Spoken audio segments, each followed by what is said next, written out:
বন্ধুরা সবাইকে অভিনন্দন আমাদের জবস ফর ত্রিপুরা ইউটিউব চ্যানেলে। তো বন্ধুরা আজকে আমরা আলোচনা করব নবোদয় বিদ্যালয় থেকে আসা একটি জব ভ্যাকেন্সি নিয়ে। এখানে বন্ধুরা তোমরা যদি 8 পাস থেকে শুরু করে তোমরা গ্র্যাজুয়েশন পর্যন্ত থাকে তোমরা কিন্তু খুব ইজিলি এখানে আবেদনটা করে নিতে পারবে। আর যেহেতু বন্ধুরা নবোদয় বিদ্যালয়, সুতরাং একটা সেন্ট্রাল চাকরি হতে চলেছে। তো বন্ধুরা চলো দেরি না করে দেখে নিই কী আছে সেই বিস্তারিত নোটিফিকেশনে। বন্ধুরা ভিডিও কন্টিনিউ করার আগে একটা ছোট্ট রিকোয়েস্ট করে নেবো, তোমাদের ভিডিওটি ভালো লাগলে একটা লাইক করে যাবে, আর চ্যানেলে নতুন হলে চ্যানেলটিকে অবশ্যই সাবস্ক্রাইব করে যাবে। তো বন্ধুরা প্রথমত দেখা ওখানে কী নিয়োগ করা হচ্ছে। প্রথমত ফিমেল স্টাফ নার্স নিয়োগ করা হচ্ছে, তারপর অ্যাসিস্ট্যান্ট সেকশন অফিসার, তারপর audit assistant, legal assistant, junior translator officer, stenographer, computer operator, catering supervisor, তারপর জুনিয়র সেক্রেটারিয়েট অ্যাসিস্ট্যান্ট, তারপর junior secretary assistant, JNB cadre, electrician cum plumber, lab attendant, mess helper, multitasking staff, এগুলি কিন্তু বন্ধুরা এখানে নিয়োগ করা হচ্ছে। তো বন্ধুরা চলো দেখে নিই কী আছে বিস্তারিত নোটিফিকেশনটাতে। এখানে বন্ধুরা পোস্ট নেম অনেকগুলি পোস্টের জন্য রয়েছে। প্রথমত বন্ধুরা এখানে ফিমেল স্টাফ নার্সের জন্য কিন্তু তোমাদের ইউআরের জন্য 85টা ভ্যাকেন্সি রাখা হয়েছে, ইডাব্লিউএসের জন্য 12টি, ওবিসির জন্য এখানে 12টি ভ্যাকেন্সি রাখা হয়েছে, এসসির জন্য 10টি আর এসটির জন্য 2টি এখানে ভ্যাকেন্সি রাখা হয়েছে। নেক্সট হচ্ছে বন্ধুরা অ্যাসিস্ট্যান্ট সেকশন অফিসার, এখানে ইউআরের জন্য 4টি, এখানে কম পোস্ট রয়েছে। তারপর অডিট অ্যাসিস্ট্যান্ট গ্রুপ বির জন্য এখানে বন্ধুরা ইউআরের জন্য 8টি, ইডাব্লিউএসের জন্য 1টি, ওবিসির জন্য 1টি পোস্ট এখানে রয়েছে। তারপর বন্ধুরা জুনিয়র ট্রান্সলেশন অফিসারের জন্য 2টি রয়েছে। এখানে বন্ধুরা বেশিরভাগ তোমাদের ভ্যাকেন্সি স্টেনোগ্রাফারের জন্য কিছুটা রয়েছে। তোমাদের ইউআরের জন্য 14টা, কম্পিউটার অপারেটর ইউআরের জন্য 2টো ভ্যাকেন্সি রয়েছে। তারপর ক্যাটারিং সুপারভাইজারের বন্ধুরা এখানে ভ্যাকেন্সিটা একটু বেশি রয়েছে, এটা কিন্তু গ্রুপ সি পোস্ট তোমাদের হতে চলেছে। তো এখানে বন্ধুরা ইউআরের জন্য 44টা ভ্যাকেন্সি রয়েছে, ওবিসির জন্য 13টা, এসসির জন্য 10টা আর এসটির জন্য 4টা এখানে ভ্যাকেন্সি রয়েছে। তারপর জুনিয়র সেক্রেটারি অ্যাসিস্ট্যান্ট, এখানে বন্ধুরা গ্রুপ সি পদের জন্য নিয়োগটা হচ্ছে। এখানে ইউআরের জন্য 13টি, ইডাব্লিউএসের জন্য 2টি, ওবিসির জন্য 2টি, এসসি এসটির জন্য এখানে টোটাল 3টি ভ্যাকেন্সি রয়েছে। তো এখানে বন্ধুরা নেক্সট হচ্ছে junior secretariat assistant group C JNB cadre post কোডটা বন্ধুরা তোমাদের কিন্তু তোমরা যখন এই নোটিফিকেশানটাতে অ্যাপ্লাই করবে তোমাদের তখন কিন্তু পোস্ট কোডটার প্রয়োজন পড়বে, কারণ ওইটা থেকে তোমরা কিন্তু অ্যাপ্লাইটা করতে পারবে।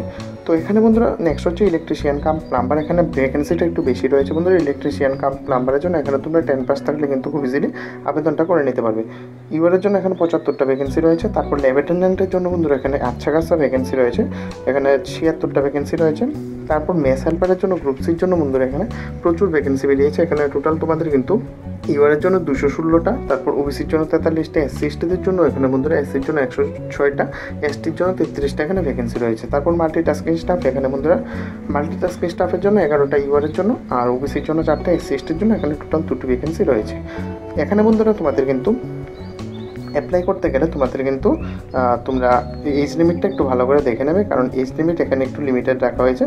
তোমরা দেখো ফিমেল প্রথম স্টাফ নার্সের জন্য বন্ধুরা এইগুলি একটু উপরের লেভেলের পোস্ট। আমরা চলো দেখে নিই যে এমটিএস বা তোমাদের গ্রুপ সি লেভেলের যে পোস্টগুলি রয়েছে ওইগুলিতে তোমাদের কী কী ভ্যাকেন্সি রয়েছে।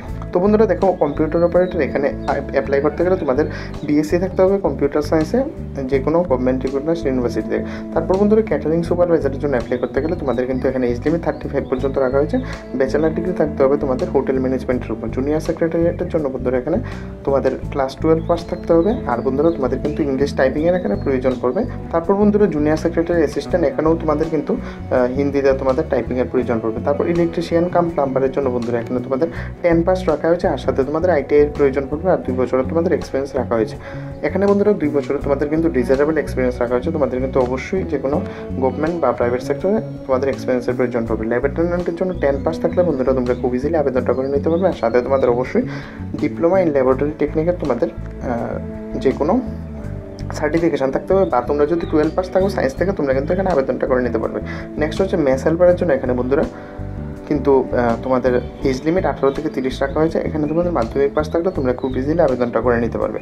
নেক্সট হচ্ছে বন্ধুরা মাল্টিটাস্কিং স্টাফ, এখানে তোমাদের অ্যাপ্লাই করতে গেলে কিন্তু বন্ধুরা 18 থেকে 30 এজ লিমিট রাখতে হবে, আর তোমাদের 10 পাস থাকতে হবে যে কোনো গভর্নমেন্ট রিকগনাইজড ইউনিভার্সিটি থেকে বা ইনস্টিটিউট থেকে। বন্ধুরা এখানে কিন্তু তোমাদের এজ রিল্যাক্সেশন বলতে এসসি এসটির জন্য 5 বছর, ওবিসির জন্য 3 বছর। এগুলি কিন্তু বন্ধুরা কমন জিনিস, তাই আমি আগেই তোমাদের বলে দিচ্ছি এগুলি সব ভ্যাকেন্সির ক্ষেত্রে তোমাদের সেমই রাখা হয়। মোড অফ সিলেকশন এখানে বন্ধুরা সম্পূর্ণ তোমাদের কিন্তু কম্পিটিটিভ এক্সাম এবং ইন্টারভিউর মাধ্যমে কিন্তু তোমাদের এখানে সিলেকশনটা হবে। বন্ধুরা এখানে আমরা যদি এক্সামিনেশনের কথা বলি, এখানে তোমরা দেখতে পাচ্ছ আগরতলা ত্রিপুরাতে কিন্তু আমাদের এক্সাম সেন্টার রয়েছে। সুতরাং তোমাদের কিন্তু চিন্তা করার কিছু নেই, তোমরা কিন্তু খুব ইজিলি এক্সামটা আগরতলা এসে দিতে পারবে, যাদের আগরতলাতে বাড়ি নয়। এখানে বন্ধুরা তোমরা স্কিম অফ এক্সামিনেশনগুলি দেখে নেবে যে কোন পরীক্ষার জন্য কী কী সিলেবাস রয়েছে। এখানে আমি নোটিফিকেশনটা ভিডিও ডেসক্রিপশনে দিয়ে দেবো, এখান থেকে চাইলে তোমরা দেখে নিতে পারবে। তো বন্ধুরা এখন চলো দেখে নিই আমরা যে এটার ফিস কত রয়েছে। হাউ টু অ্যাপ্লাই, এখানে বন্ধুরা তোমাদের অ্যাপ্লাই করতে গেলে কিন্তু নবোদয়বিদ্যালয়.gov.in তোমাদের যেতে হবে। আমি লিঙ্কটা ভিডিও ডেসক্রিপশনে দেওয়ার চেষ্টা করবো, ওইখান থেকে চাইলে তোমরা কিন্তু অ্যাপ্লাইটা করে নিতে পারবে। বন্ধুরা এখানে অ্যাপ্লিকেশন ফির কথা বলে, অ্যাপ্লিকেশন ফি ফিমেল স্টাফ নার্সের জন্য অ্যাপ্লিকেশন ফি 1000 টাকা আর প্রসেসিং ফি 500 টাকা রাখা হয়েছে, অর্থাৎ 1500 টাকা এখানে টোটাল কিন্তু অ্যাপ্লিকেশন ফি থাকবে। তারপর বন্ধুরা এখানে আমরা যদি কথা বলি SC STর জন্য অ্যাপ্লাই করতে গেলে কিন্তু 500 টাকা টোটাল প্রয়োজন পড়বে ফিমেল স্টাফ নার্সের ক্ষেত্রে। বাকি পোস্টগুলির জন্য জেনারেলের জন্য বন্ধুরা এখানে 1000 টাকা রাখা হয়েছে, আর তোমাদের SC ST এবং PWS এর জন্য 500 টাকা কিন্তু অ্যাপ্লিকেশন ফি এখানে রাখা হয়েছে। বন্ধুরা আশা করবো ভিডিওটি তোমাদের কাছে অনেক হেল্পফুল হচ্ছে। যদি ভিডিওটি ভালো লাগে একটা লাইক করে যাবে, আর চ্যানেলে নতুন হলে চ্যানেলটিকে অবশ্যই সাবস্ক্রাইব করে যাবে। আর এখানে বন্ধুরা একটা জিনিস তোমরা দেখে নাও, টেস্ট পেপার কিন্তু তোমরা বিলিঙ্গুয়াল পাবে, মানে হিন্দি আর ইংলিশ দুইটি সাবজেক্টেই তোমরা পেয়ে যাবে। সুতরাং তোমরা কিন্তু ইংলিশে এক্সামিনেশনটা দিয়ে আসতে পারো। বন্ধুরা আজকের জন্য এতটুকুই, ধন্যবাদ।